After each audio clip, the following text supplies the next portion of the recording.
And welcome to this edition of the Native News Update on this Thursday, February 16th. I'm your host for today's program, Paul DeMain, and many of the stories we present here can also be found at our website at IndianCountryNews.com, and here are some of the news stories for the day.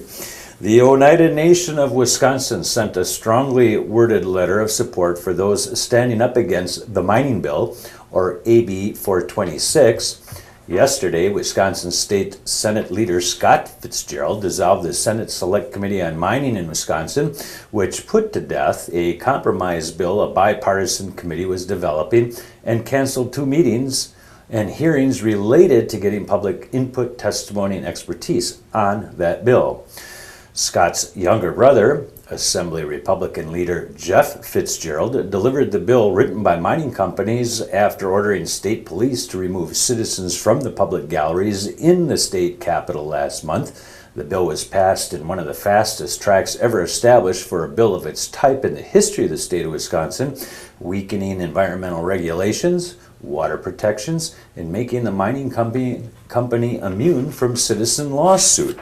Some tribal chairmen were even allowed to present 3 minutes of testimony on the bill, which would establish an open pit strip mine eventually 22 miles long just south of Lake Superior, as long as they didn't ask any questions.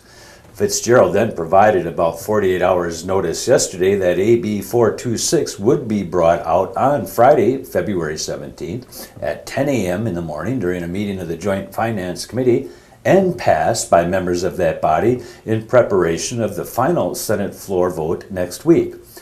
Protesters from throughout Wisconsin are headed to Madison, Wisconsin as we speak, and demonstrations against the Walker administration and mining were held today in the state capitol and nearby Monona Terrace, where Governor Scott Walker encouraged passage of the bill in its current form in order to create thousands and thousands and thousands of mining jobs.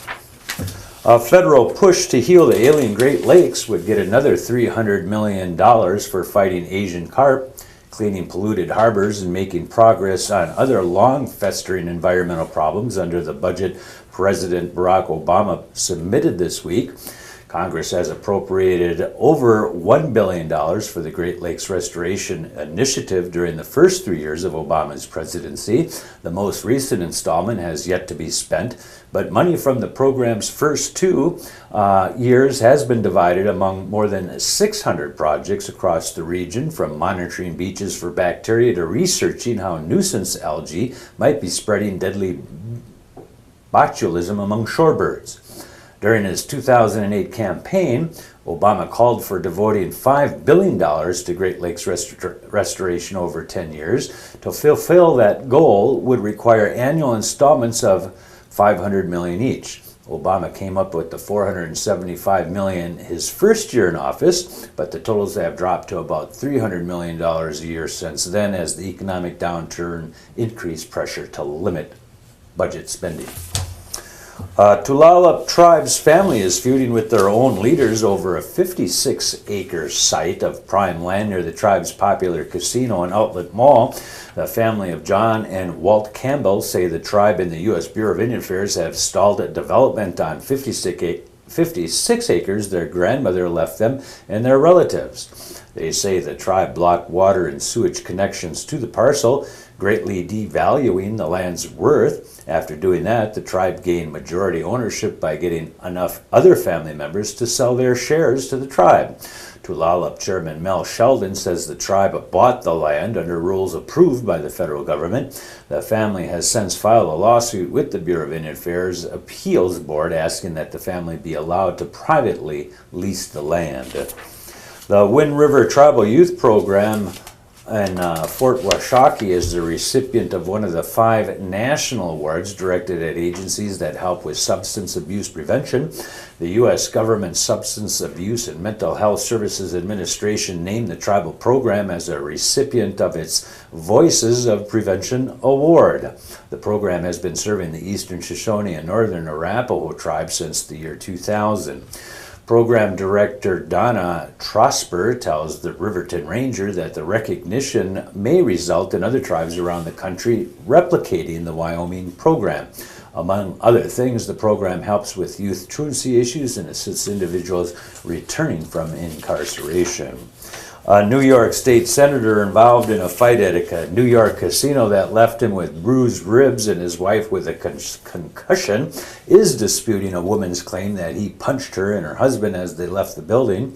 "I didn't hit anyone," Mark Grisanti told reporters in Albany on February 13th as police and Seneca Indian Nation officials continued to investigate the Friday night brawl at the Seneca Niagara Casino in Niagara Falls. Grisanti said he was trying to defuse an argument between two men when he was punched in the chest and head. His wife, Maria, said she was attacked by two women who slammed her head on the floor. However, eyewitnesses to the event claimed Grisanti inserted himself into the situation by demanding that people recognize who he was. As of February 14th, no charges had been filed. Niagara Falls police invited those involved to provide their accounts of what happened, much of which was caught on casino security cameras, according to Captain William Thomas.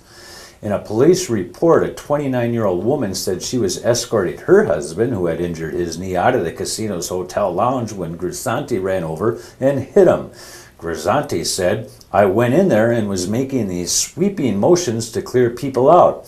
If somebody got hit in any circumstance, whoever it was, it's too bad because my wife was on the bottom of the pile and I would do it again in a heartbeat."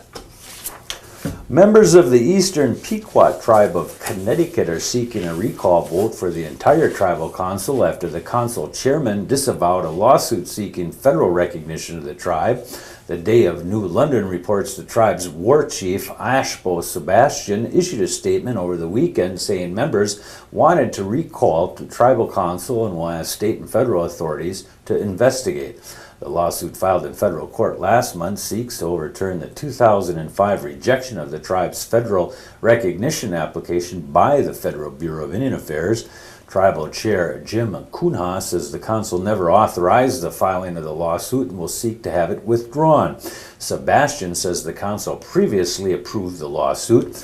Cunha says that claim is false.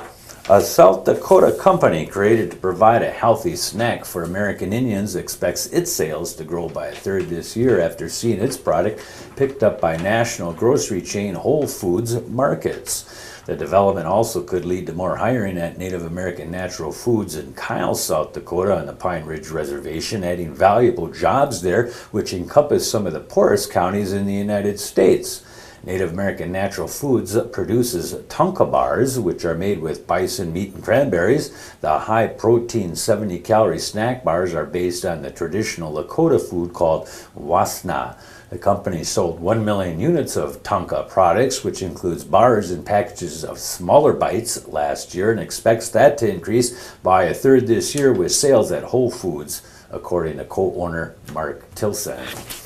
And that is going to be another roundup of news from Indian Country on this edition of Native News Update. We want to thank you for joining, and yes, come back again soon. Miigwech.